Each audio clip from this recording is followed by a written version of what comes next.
Imagine moving into your first apartment, feeling completely safe, until one night a stranger shows up at your door, claiming it's his house. He claims to know the in and out of your house, and you wonder how this can even be possible until he shows you photos of himself inside your home. I'm a single guy in my late 20s, living alone in a small rental house in Maplewood, a quiet suburban neighborhood. It's nothing fancy, just a modest 2-bedroom house. But it's comfortable, and the rent is reasonable. Over the past year, I'd settled into a solid routine here. I had arranged the furniture just the way I liked it, memorized every squeaky board on the floors, and even had a favorite reading spot by the window. After a year, I genuinely felt like I had made this place my own. That Thursday night started like any other. I was winding down, getting ready for bed, and reflecting on the day, a fairly normal day at work, nothing remarkable. Around 11 p.m., so I had just brushed my teeth and was about to climb into bed when a loud pounding echoed from the front door. Not a polite knock, not even a hesitant knock, but full-on pounding, like someone was trying to force their way in. My heart skipped a beat. The porch light wasn't well positioned, so I couldn't see much through the window. Normally, I would have been startled, maybe even frightened. But I'm fairly tall and strong, so my first reaction wasn't fear, it was confusion and irritation. Who could possibly be pounding at my door at this hour? Still, I approached cautiously. I cracked the door open just enough to speak and kept the screen door closed for a layer of protection. Standing there was a man, probably in his mid to late 20s, slightly older than me. He was disheveled, sweating, and breathing heavily, as though he had been running or was in some kind of panic. His eyes darted around, and he paced back and forth like he couldn't control his movements. There was something off about him, something more than just being nervous or late for a meeting. He was clearly unstable. Before I could even ask what he wanted, he started shouting. He claimed this was his house and demanded that I let him in. He said I was trespassing and threatened to call the police if I didn't leave immediately. My stomach sank. At first, I assumed he was having a mental health crisis, or maybe he was under the influence of something. I tried to calm him down. I was explaining that he had the wrong house. That only seemed to make him angrier. Then he said things that made my stomach turn. He described the house in intimate detail, details that only someone who had lived there would know. He mentioned the kitchen door that sticks and requires lifting slightly to turn the knob. He described the way the master bedroom door banged into the bathroom wall if you weren't careful. He even mentioned tiny details. I'd like the squeak in the hallway floorboards that only occurs when you step in one particular spot. Every detail was correct. I froze, unsure whether to even breathe. The situation grew stranger by the second. Through the screen door, he pulled out a folder and began showing me documents.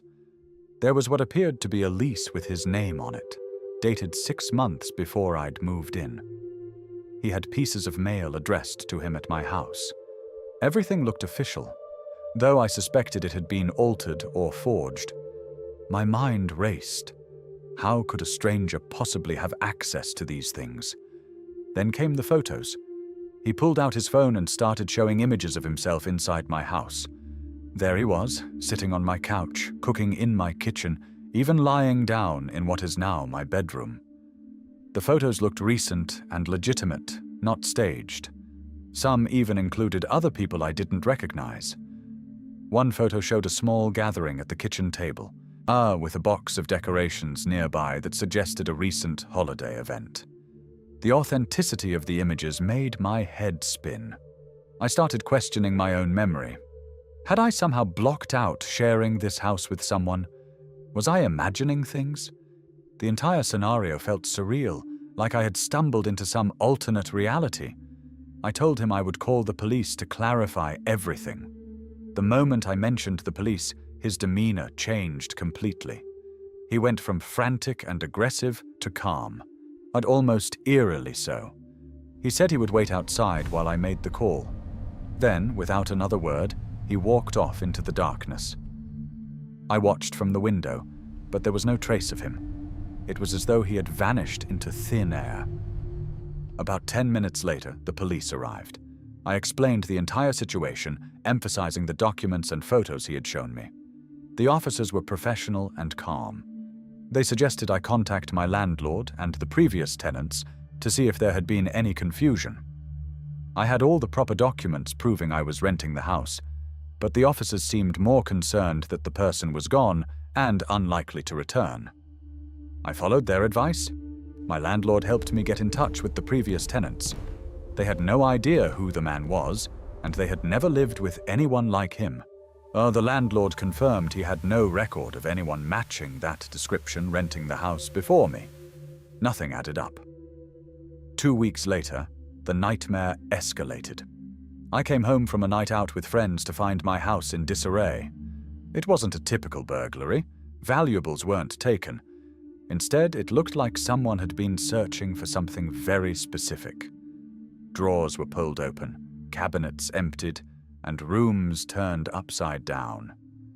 Electronics, jewelry, art and other high-value items were untouched. Whoever had done this knew exactly what they were looking for, or so it seemed. The police found no signs of forced entry. Whoever had entered the house must have had a key or some way to get inside without breaking anything. Everything pointed back to the stranger at the door 2 weeks earlier. My landlord replaced all the locks immediately and added additional security measures, including motion-activated lights and cameras covering every entrance. Even now, years later, I don't fully understand what happened. The most unnerving part wasn't the documents or mail he had shown me, it was the photos. How could a stranger have pictures of himself inside my home, so precise, so recent, and including people I had never met? It defied logic and common sense. Some friends suggested it could have been a delusion or an elaborate hoax. Maybe he had been fabricating everything. But that doesn't explain the timing, the intimate knowledge of the house, or the thoroughness of the later break-in. I installed cameras and triple-checked all locks, but the memory of that night still lingers. There's a sense of being watched, a lingering feeling that someone knows more about my life than they should. Life continued, but I became hyper-aware of anyone near my house. I started leaving lights on, checking locks multiple times, and paying attention to cars in the neighborhood. Even now, when I see someone walking past my house, I get a shiver thinking, what if that's the same person? I remember one night, months after the incidents, sitting in the living room late at night with all the lights on, staring at the front door. The wind rattled a loose shutter, and for a moment, I thought I saw a shadow move across the porch. My heart leapt into my throat. It was nothing, just my imagination, or at least I told myself that, but the fear was real. That's the thing about being violated in your own space. It changes you. It's one thing to hear about break-ins on the news. It's another to have a stranger show up at your door with proof of being inside your home and vanish before you can react. That night changed the way I view safety, privacy, and trust in ways that are hard to put into words. Even years later, I sometimes think about the stranger's calm demeanor after I mentioned the police. The way he simply walked away, disappearing into the darkness. I felt almost like a challenge, as if he wanted me to know how powerless I had been in that moment. I never learned who he was, where he came from, or what he was looking for. I don't even know if he's still out there, watching, waiting, or simply a figure that exists only in my memory. All I know is that it left a mark. That night taught me that your home, your sanctuary, can be infiltrated by someone you can't even imagine, and that fear, once felt, never completely leaves you. Even today, I take no chances. Every new place I've lived since then has had multiple security measures. I make sure locks are checked, doors are reinforced, and cameras cover every possible angle. And yet, when I'm alone at night, I can't help but remember the pounding at my door in Maplewood. I can still see the man's eyes, darting and wild, and feel the icy fear that came with realizing someone had been inside my home, or at least claimed to have been. It's a feeling I wouldn't wish on anyone, and one I will never forget.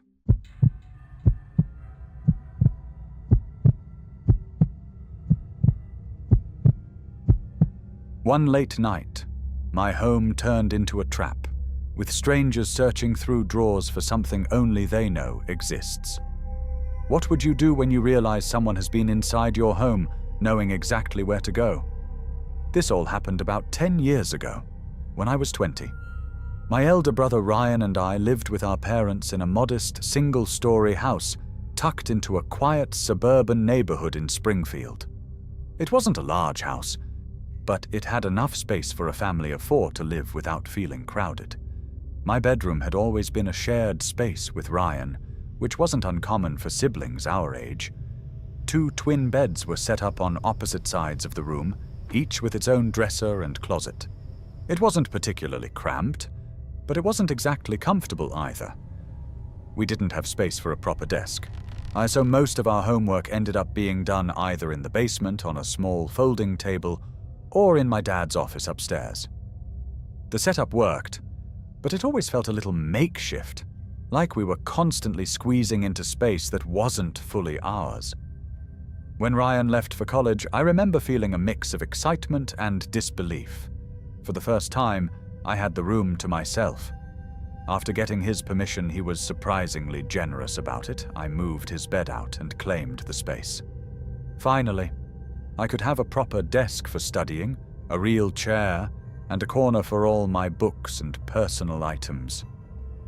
The sense of independence was small but powerful, and I reveled in it for the next 2 years.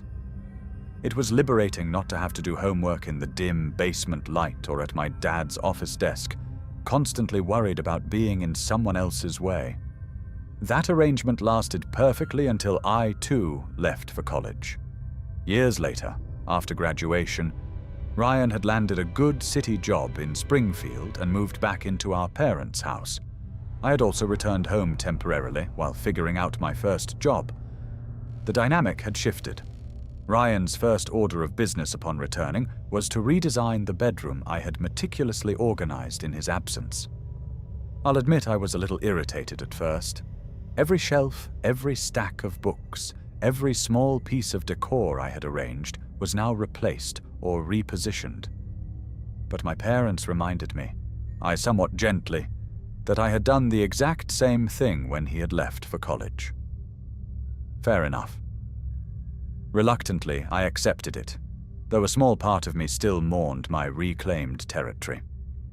By the time I had started my own job and settled back home, there wasn't really a room left for me. All of the bedrooms were claimed. My only option was the guest bedroom upstairs. It was half the size of my old room, a bit cramped but functional enough. The guest room was positioned next to my dad's office and directly above the garage. Every time the garage door clicked open, the floor would vibrate slightly for those 10 seconds it took the door to rise fully. It created a strange, subtle rhythm that I eventually became accustomed to, though it could be startling in the middle of the night. The room slightly overhung the main house, with 2 windows on intersecting walls, one overlooking the driveway, the other facing the side yard. It wasn't perfect, but it was private, and most nights were peaceful enough that I could actually get a good night's sleep. That particular Friday night, everything lined up for a quiet evening. Ryan was in Baltimore for a work conference, and my parents had driven up to our family lake house, which they visited frequently during the summer. I had had a long, exhausting day at work and decided I deserved a quiet night in.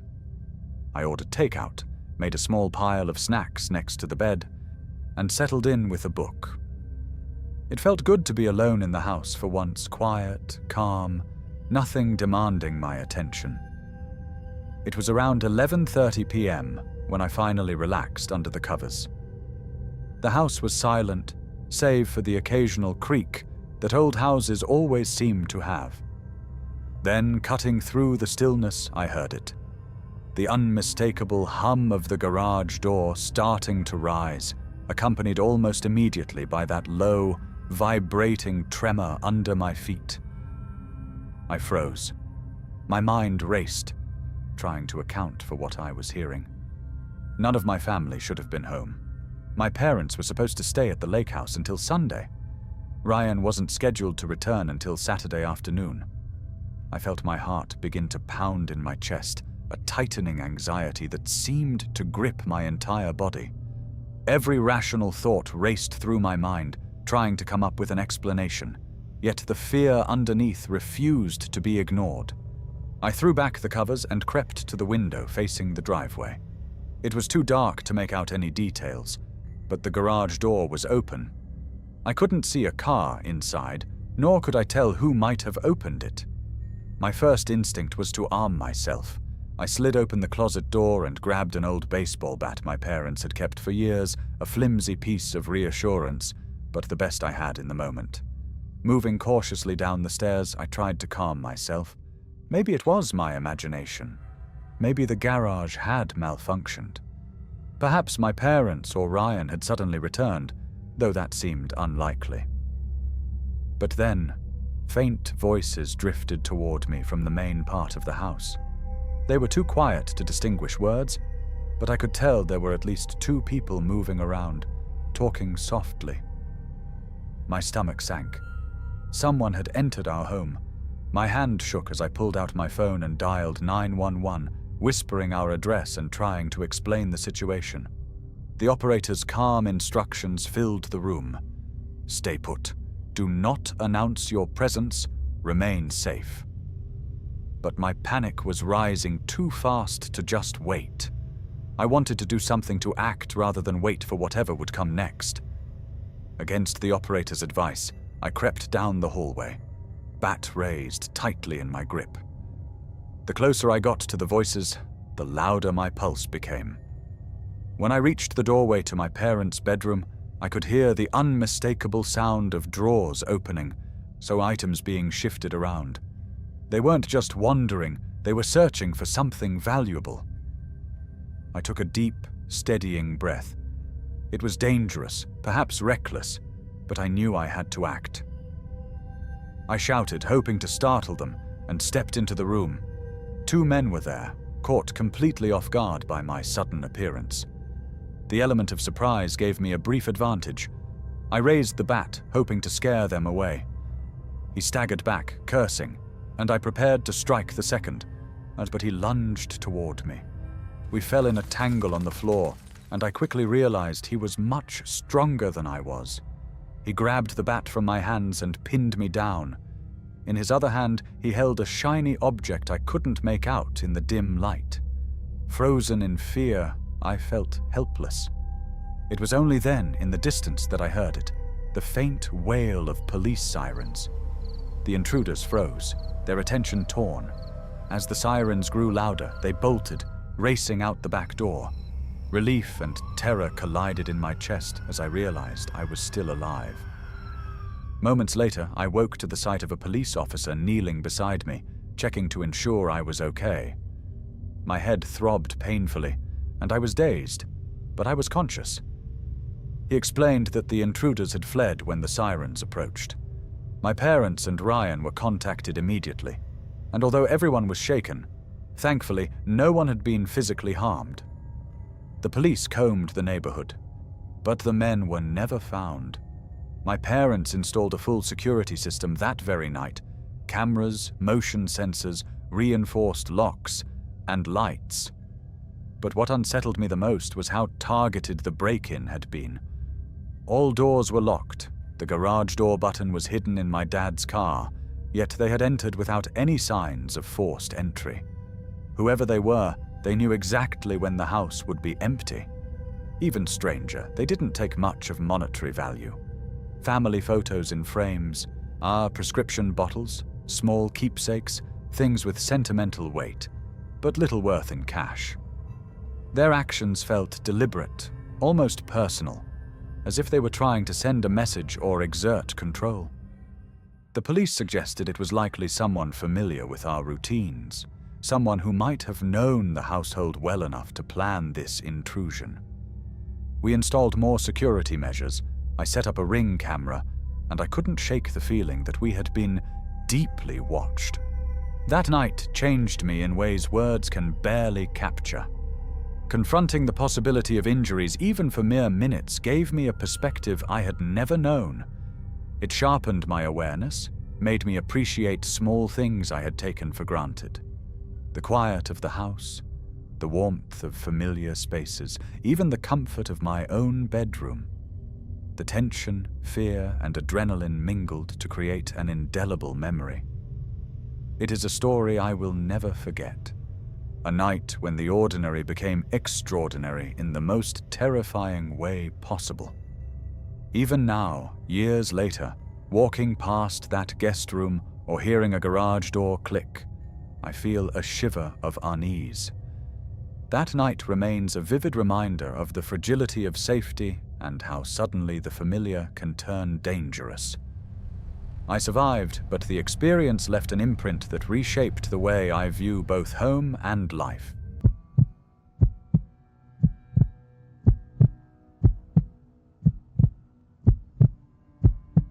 It was supposed to be a normal night. My girlfriend was on her way over. The house was quiet. Until I heard slow, deliberate footsteps on the stairs. Except it wasn't her. And when I looked outside, across the street, someone was watching me and smiling. This happened a few years ago when I was 24. I had just bought my first home, a small 2-story house on the outskirts of Cedarville. I lived alone, though my girlfriend, Emily, would often stay over on weekends. It was a quiet area, and to call her and invite her over. She to call her and invite her over. She didn't answer, so I left a voicemail. It was unusual for her not to respond, so I started to worry that maybe something had come up. I tried calling a few more times, but still no response. A few minutes later, I heard the unmistakable sound of a door closing downstairs. I breathed a sigh of relief, unassuming she had arrived after all. I texted her, "Come upstairs," expecting her to follow me up the stairs. After a few seconds, I heard slow, deliberate footsteps on the stairs. They moved strangely, like each step took twice as long as normal. I called out her name, confused. The steps stopped. My phone then vibrated in my pocket. When I checked, the caller ID showed Emily's name. I answered immediately. Emily's voice came through, apologizing for not getting back to me sooner. Before she could explain, I interrupted, asking what she was doing on the stairs. There was a long pause, and then she said, "What?" I asked again, and she finally told me that she was still in her car on her way home from work. Panic set in. I immediately locked the front door. Almost instantly, the doorknob began to turn. My heart raced.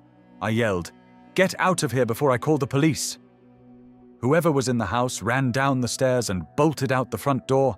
I looked out the window, was searching the driveway and the street. Across the road, I saw a tall man wearing a dress shirt and torn jeans, standing and looking directly at me. He smiled, a slow, unsettling grin, before turning and disappearing into the woods behind the house. He was gone as quickly as he had appeared, leaving no trace behind. I stayed inside, doors locked, lights on, shaken but unharmed. The next day, I installed additional security measures, deadbolts, cameras, armed and motion sensors to make sure nothing like that could happen again. Even now, I sometimes remember the way he stood there, smiling across the road. And I can still feel the chill of realizing that someone had been inside my home without me knowing someone who could have been watching me the entire time. It was one of the most unsettling experiences of my life, and a stark reminder that sometimes danger comes from where you least expect it. If the stories stayed with you, I remember that some nightmares don't end when the video does. Subscribe to Deep Horror Stories, where the darkest stories follow you long after the screen goes black.